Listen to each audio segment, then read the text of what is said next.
Welcome to this presentation in our series Rereading Revelation. This is presentation number 30.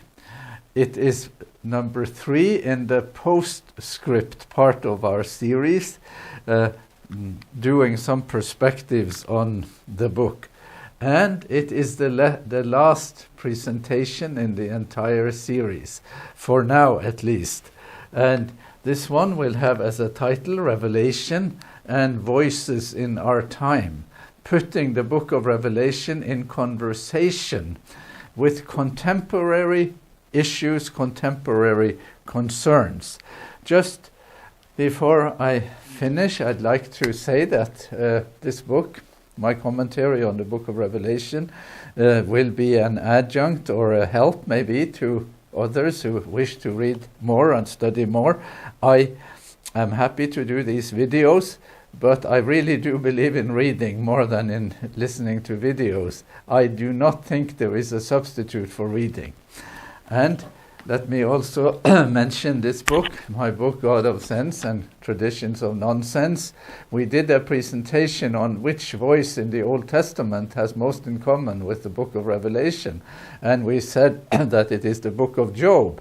And here on the cover of my book is a picture of William Blake and the book of Job. And this puts the theme in a wider context and is in my view, a significant corroboration of the perspective I shared in that video. So let's look now at the postscripts. We did one, Revelation's twin in the Old Testament. It's the book of Job. We did estimates and underestimates of Revelation. There are serious underestimates of this book. And then now Revelation and Voices in Our Time. And yes, we do want to have clarity, and I don't mean to be to say this lightly, but once I heard a medical lecture by someone, an anesthesiologist at my hospital, and he said, "Oh, I want to make everything clear," and he used this illustration here. This man has painted, and you get the point, you know. Now that should clear up a few things around here, you know, to just make it plain. And we wish maybe that we had succeeded in making things as clear as that for the book of Revelation. But some things are not so plain. And some things are intentionally perhaps not so plain, so as to elicit from us, from the reader, a response. Let's not forget that this book addresses itself again and again to anyone who has an ear. Let him hear what the Spirit says to the churches or in general. So we may not have found exactly this in the book, but we will not be empty-handed. The first voice in our time that I wish to put into conversation with the book of Revelation is Franz Kafka.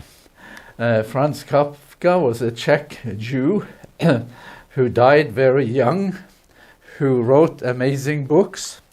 He had a good friend, Max Brod. He got Max Brod to promise that you will destroy everything I wrote.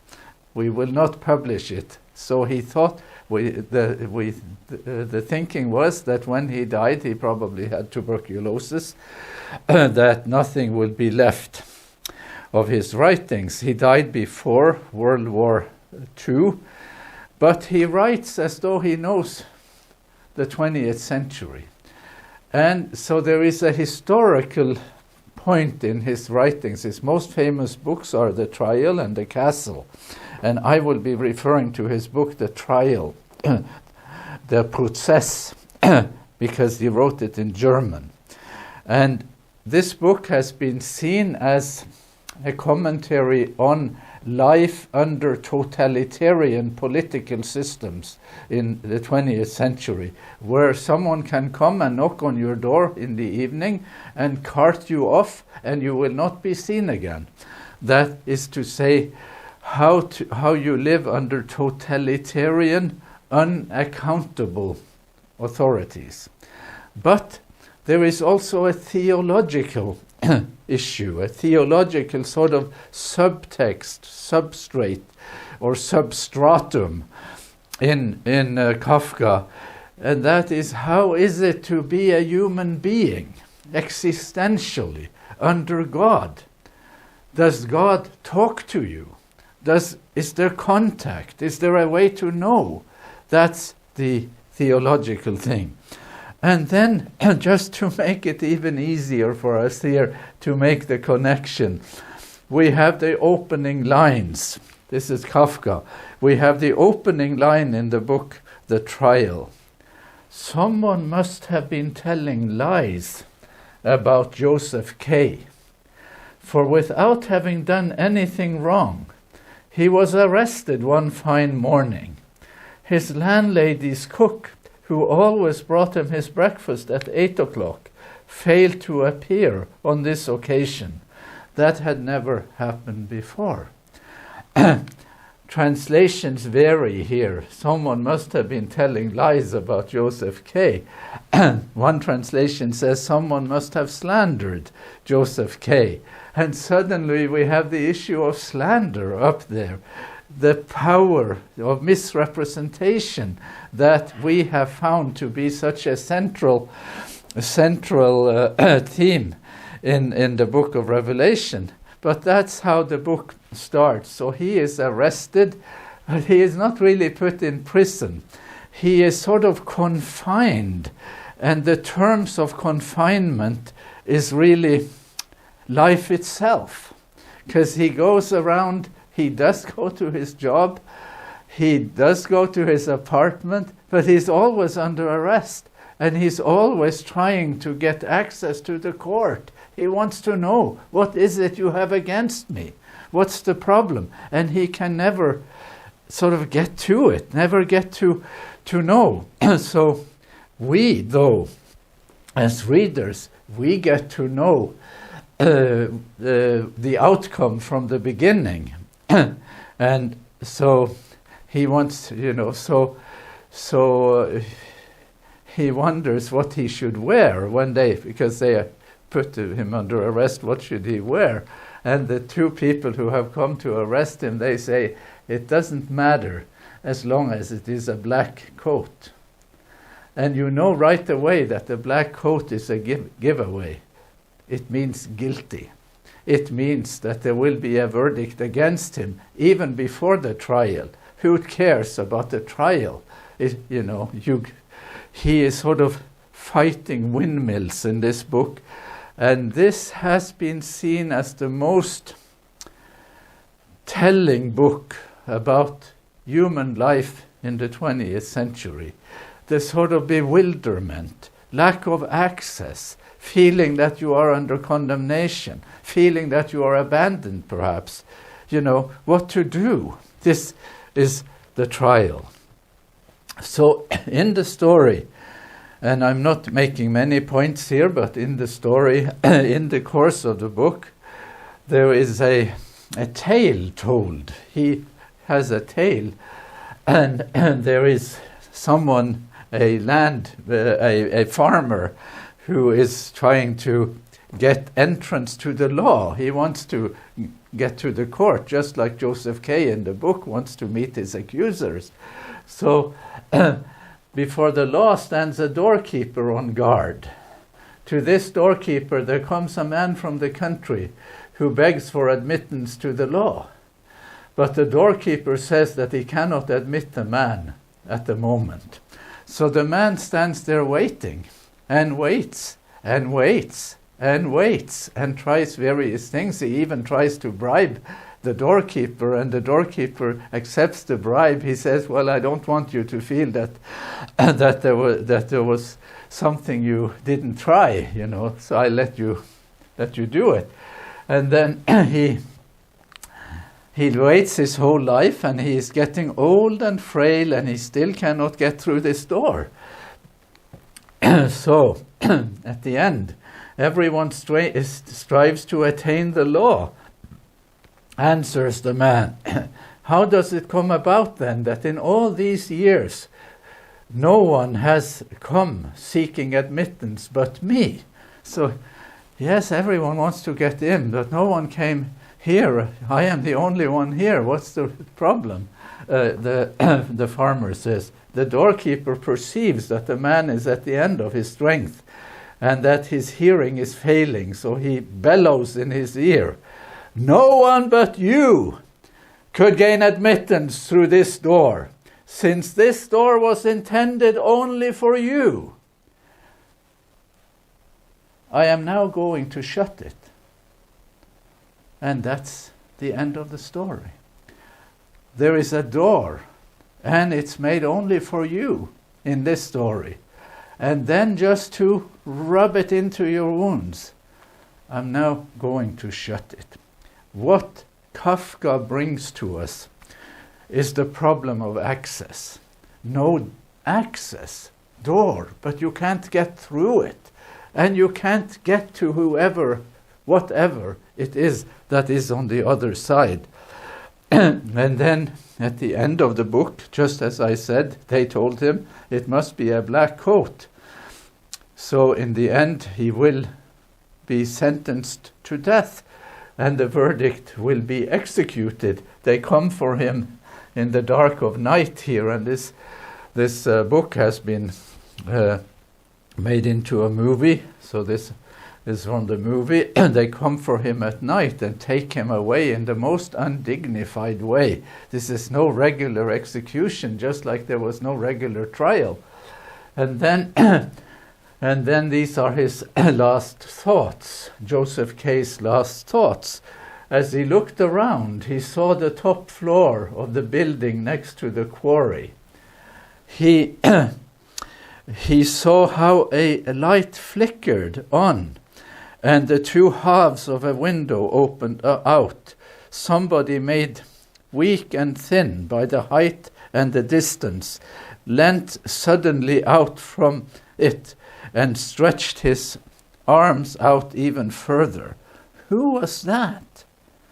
A friend? A good person? Someone who was taking part? Someone who wanted to help? Was he alone? Was it everyone? Would anyone help? Were there objections that had been forgotten? There must have been some. Where was the judge he had never seen? Where was the high court he had never reached? He raised both hands and spread out all his fingers. It's like a crucifixion. It's the crucifixion of Joseph K. in the story. And it is the story of access denied. Now jump to the book of Revelation. What an amazing contrast. What an amazing remedy for the problem of the lack of access. An open heaven, an open door. After this I saw, and look, a door stood open in heaven. And the first voice which I had heard speaking to me like a trumpet spoke to me again, saying, "Come up here, and I will show you what must take place after this." Put Kafka now, put Revelation in conversation with Kafka and the 20th century predicament of the problem of access. And we have a good thing going. That's my view. So to take this book and reclaim it for the big questions in life, that is a good thing to do. That's what we have attempted to do. Open heaven, open scroll, open little scroll, open temple, open heaven, open book. That's how this book comes to us. There is access. There is an initiative on the part of the heavenly being, heavenly authority, to make contact and to invite us into the presence even the presence of the heavenly council. Poor Joseph K., who cannot get access to the court. And what a privilege then to think that life has a better option. In my commentary, I do comment on this, and this is one of the Kafka memorials. And in my commentary, I do sort of talk back to Kafka and to Joseph K. Revelation answers the dying Joseph K.'s questions one by one. You are seen. Someone is taking part. There is one who wants to help. You are not alone. Nothing has been forgotten. There is no hidden judge and no inaccessible high court that is out to get you.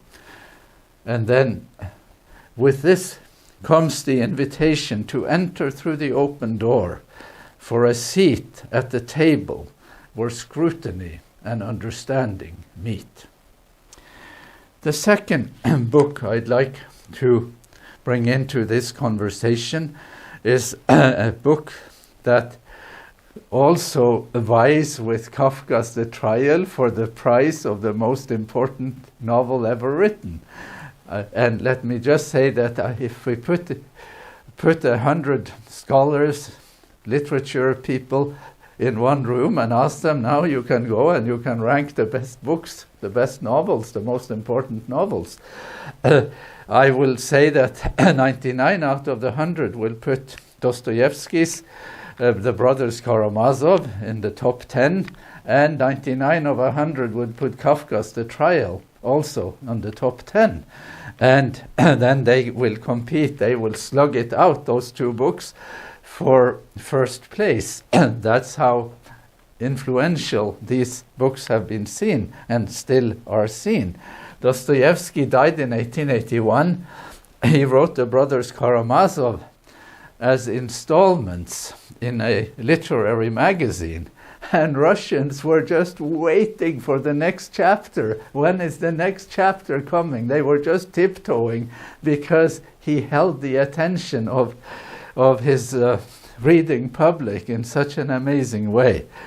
This book is most famous for a conversation between Ivan Karamazov and his brother Alyosha. Alyosha is planning to enter the priesthood, the monastery even. And Ivan is an analytical person, more a philosophical person, who is extremely agitated over the problem of suffering, especially the suffering of children.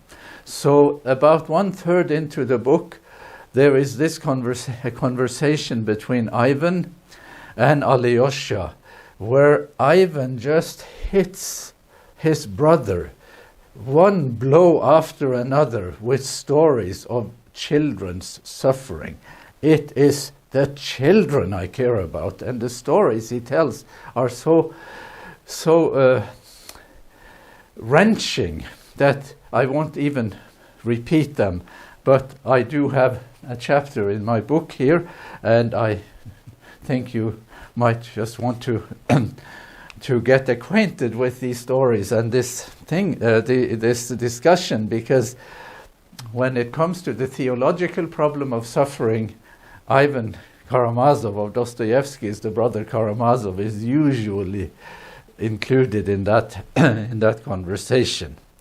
So here Ivan will tell his brother, "Yet would you believe it," he says, "in the final result I don't accept the world of gods. And although I know it exists, I don't accept it at all. It is not that I don't accept God, you must understand. I'm not an atheist. It's not an atheistic argument. Let it be that there is a world and there is a God. It's not that I don't accept God, you must understand. It is the world created by him I don't and cannot accept. That's what's at the root of me, Alyosha. That's my creed." So Ivan thinks that the world God created makes God a moral failure, that this doesn't work. You cannot believe in a good God when the world is in such a shape. And then after discussing various sort of remedies, thinking that, oh, if this happens, that happens, then maybe it will be okay after all. Then he says to Alyosha, besides, they have put too high a price on harmony. We cannot afford to pay so much for admission, and therefore I hasten to return my ticket. And it is my duty, if only as an honest man, to return it as far ahead of time as possible, which is what I am doing. It's not that I don't accept God, Alyosha. I just most respectfully return to him the ticket. So Christian theology has been consumed by the longing to get the ticket, to get eternal life. You know, oh, if I could only have an assurance of eternal life. And here, Alyosha, Ivan, he is as it were someone who has a ticket, and then says to God, I received this ticket from you, thank you very much. I'm sending it back. I don't want it. This is the problem of suffering, the problem of evil. And I'm not going to run much of a risk when I say that is also the topic and the problem in the book of Revelation, the problem of evil, the problem of suffering. So here again, joining Alyosha and Ivan at this table where this discussion is taking place, we're going to send forth boldly Revelation as a participant. In some ways, it is a participant in Alyosha who will be Dostoyevsky's counterpoint or counter-argument to the critique that Ivan brings to bear on God. So, in reading a few more passages, you see, Alyosha, it may well be that if I live until that moment, the moment when everything is made right, or rise again, or see it, I myself will perhaps cry out with all the rest, looking at the mother, one of the stories he is told, embracing her child's tormentor. Just art thou, O Lord. So here Dostoevsky alludes to the book of Revelation, the scene on the Sea of Glass, where the redeemed, or they stand on Mount Zion singing the song that Moses sang, which is also the song sung by the Lamb. Just are you, just are your ways. So he says it may be that I will be there and be singing that song, just art thou, O Lord. But I do not want to cry out with them while there is still time. I hasten to defend myself against it, and therefore I absolutely renounce all higher harmony. It is not worth one little tear, or even that one tormented child who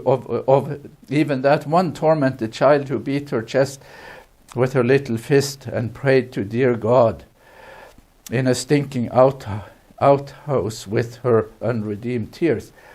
This was a child who had a problem with bedwetting and with, losing control of urine and bowel at night.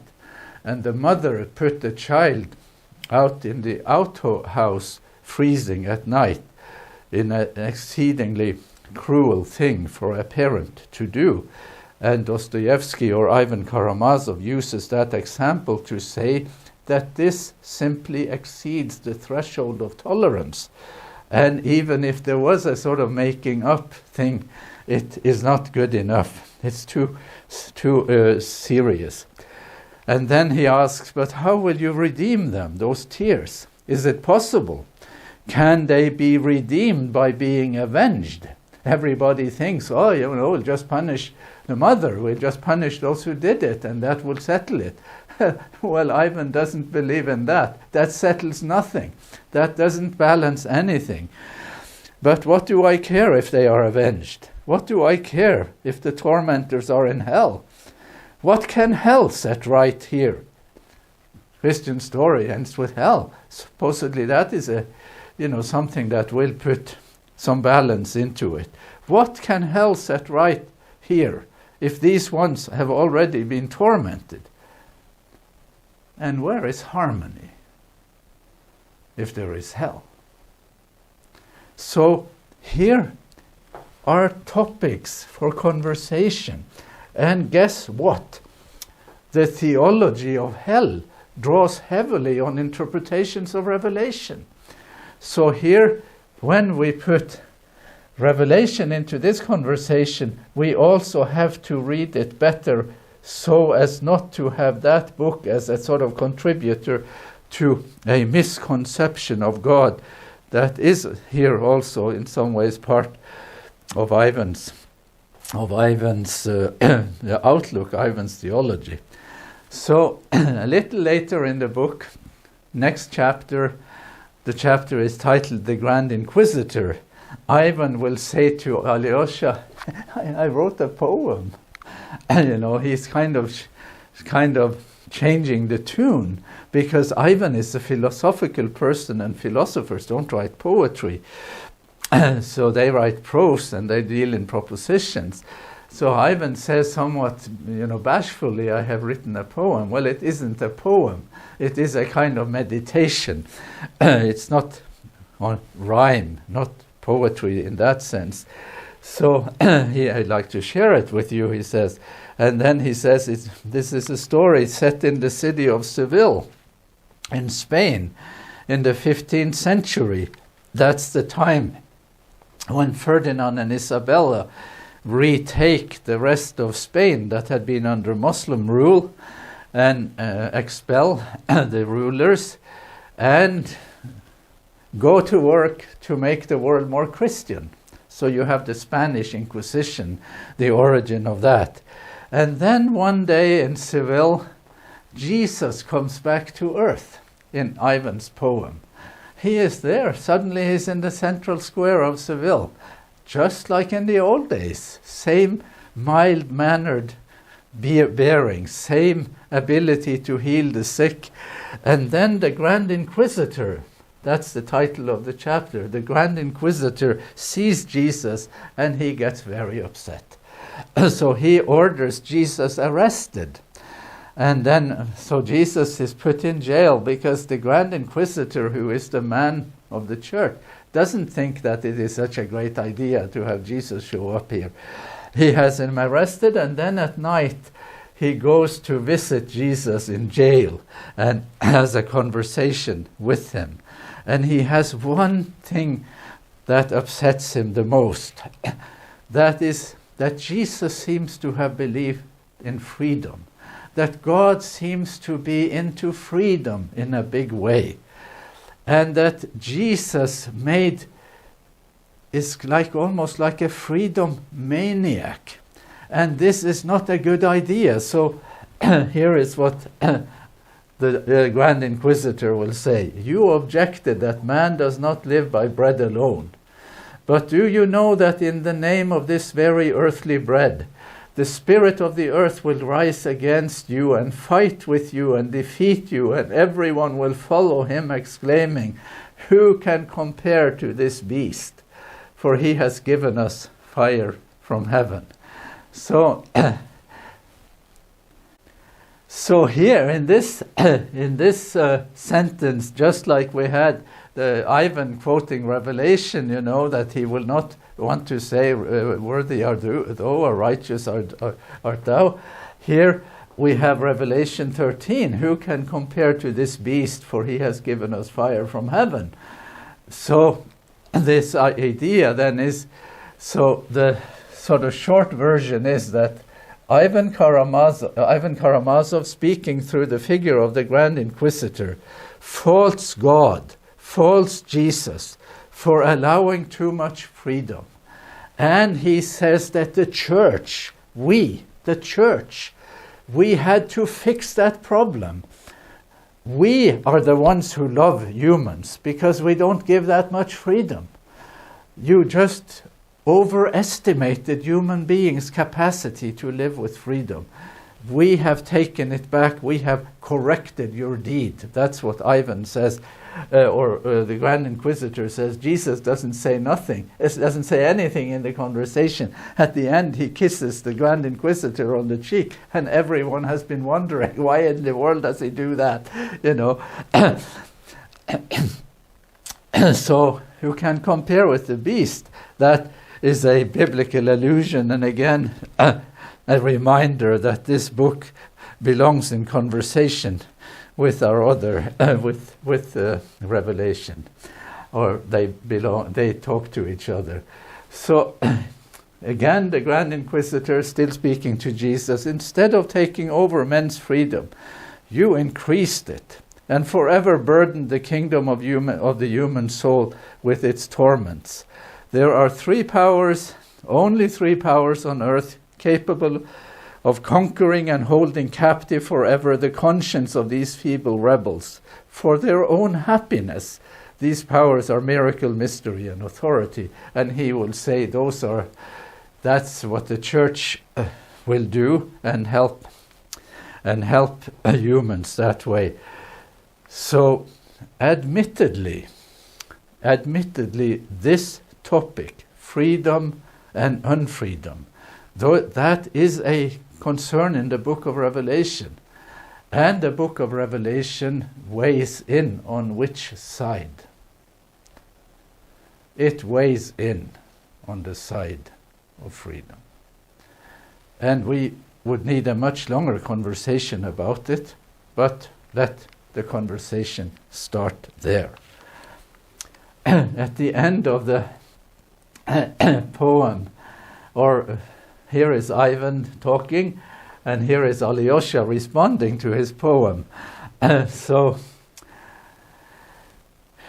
Ivan, or the Grand Inquisitor, says to Jesus, "Why have you come to interfere with us now? Because we have it all fixed now. You can only do damage if you show up now. Perhaps you precisely want to hear it from my lips. Listen then, we are not with you, but with him. That is our secret. For a long time now, 8 centuries already, we have not been with you, but with him." He is saying, as a man of the church, he has taken sides and sided with the cosmic opponent, but he has done it for the good of humanity, because God is such a freedom maniac. You can't, live with such a system. But then, in the end, he intends, of course, to cast blame on God. But the way Ivan, or the way the Grand Inquisitor has pictured Jesus, who doesn't use miracle, mystery, or authority to gain entrance, who uses freedom, who doesn't make stones into bread, impressive as that would be.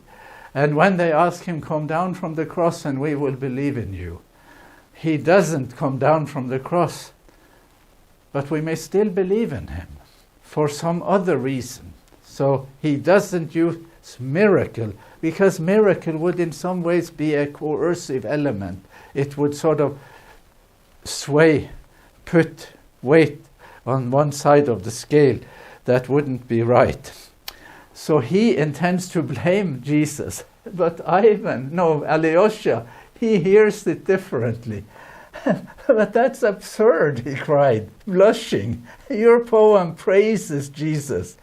It doesn't revile him as you meant to, because the freedom that to Ivan is a stumbling block, is to Alyosha the cornerstone. You just see it differently. And someone has said, well, does Dostoyevsky solve the problem here of freedom versus, coercion versus sovereignty? Does he redeem himself? And I have read a biography of Dostoevsky where he writes in his diaries, he said, I really gave Ivan a strong case. Can I now find something to balance it? And he doesn't know if it's strong enough. So some people think that the kindness, the piety, the love of Alyosha is a kind of contrast to Ivan. And the contrast itself is sort of inviting to a commitment of faith. But I actually think that Ivan's own poem is the answer to Ivan, provided you hear it the way Alyosha hears it. That's absurd, he cried, blushing. Your poem praises Jesus. It doesn't revile him. It makes God's, Jesus' commitment to freedom be a good thing, a gift, a proof of generosity. So here are these two books to be in conversation with the book of Revelation.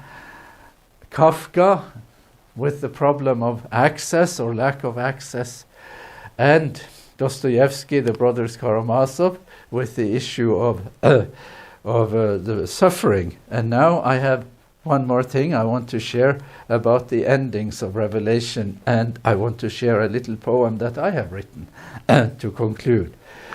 So the book of Revelation offers us several endings.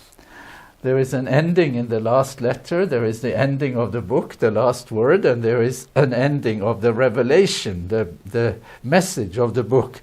And I want to let you decide which one of those endings you like the most, which I'm not going to say which one I like the most, I'll just let you have this one. Here is one ending in the last letter.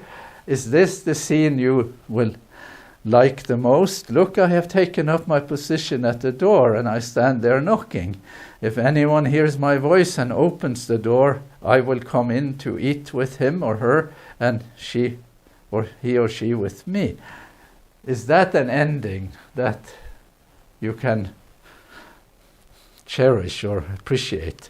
Or this one at the last part of the book, the Spirit and the bride say, come, and let the one who hears say, come, and the thirsty let him come.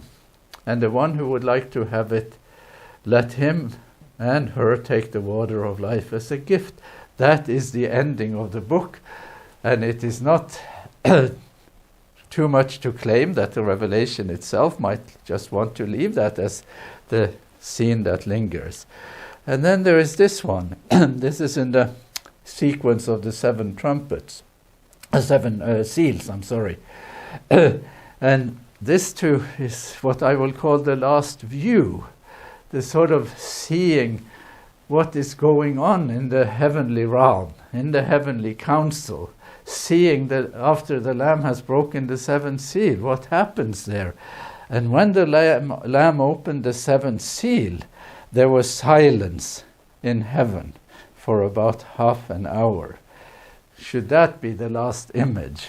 To make that work, I would like the seven seals to be the sort of encasement, the sort of wrappings of the whole message, like this book of the seven seals is the book of Revelation, opened up to us. And the seventh seal will then be the ending of the revelation.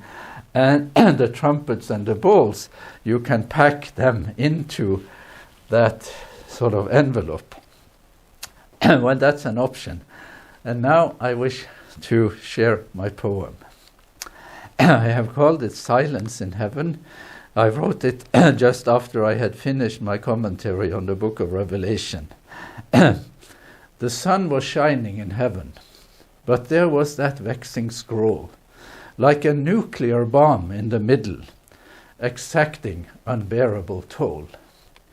For long they tried to ignore it, but this day the word was out.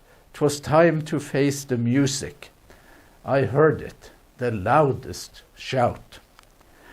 The council was in assembly. I saw that they all were there, and the scroll was still in the middle, and the faces contorted in fear. They called for one who could open. They searched for one high and low, but the search resulted in nothing, and this was the heaviest blow. John saw it, and he was weeping. His weeping went on, and the scroll was still in the middle. You'll find it on Amazon. They call it a scroll of secrets. They've sealed it with 7 seals. That's what I saw in the throne room, where wheels are within the wheels. For sealed is not only unheard of, unsealed is to understand. And this is the little known secret, for it is not told in the land. Those horses running so wildly, I've seen them all my life. The red and the black and the ashen, the famine, the sword and the strife. And the voices beneath the altar, they're shouting to God, how long? The 5th seal already broken, and heaven's forgotten its song. The scroll, it is nearly exploding, a nuclear blast on the throne. The angels are running for cover, all stricken, and God is alone. Just then, the Lamb in the middle, a victim of violence he, the sprig from the stump of Jesse, disfigured, yet he has the key. With ease every seal he scatters, he deftly the knots unties, makes known everything that matters, lays bare all the dreadful lies. The counselor gaze enraptured, only now they're learning to see. The seals are the lesser marvel, the greatest wonder is he. And then there was silence in heaven when he broke the 7th seal. Now open were all the 7 in heaven's art of the deal. There was silence for half an hour. I saw it on heaven's clock. I knew when I read their faces that everyone was in shock. The sun was shining in heaven, and there was the Ancient of Days. I looked, and I looked, till I saw it. The smile on his wizened face, his furrowed face. And that ends our series on rereading Revelation.